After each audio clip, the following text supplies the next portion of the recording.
Kotak suara untuk kebutuhan pilkada di Aceh Jaya tahun 2024 mendapat pengawasan ketat dari Panwasli setempat. Pengawasan dilakukan agar logistik yang diterima KIP Aceh Jaya cukup dan tidak mengalami kekurangan. Komisi Independen Pemilihan KIP Kabupaten Aceh Jaya mulai menyortir kotak suara untuk pelaksanaan pemilihan kepala daerah atau pilkada serentak tahun 2024. Penyortiran dilakukan di gudang logistik setempat dengan pengawasan dari petugas Panwasli dan Kepolisian Resor Aceh Jaya.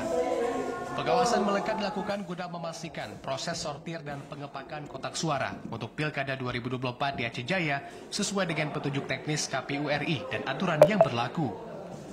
Koordinator Divisi Sumber Daya Manusia Organisasi dan Diklat Kordif SDMOD Panwasli Aceh Jaya, Azwar Anas menyampaikan, tujuan pengawasan melekat selain memastikan jumlah logistik sesuai dengan kebutuhan, juga sebagai upaya pengecekan agar logistik sesuai dengan spesifikasi dan memastikan tidak ada yang rusak.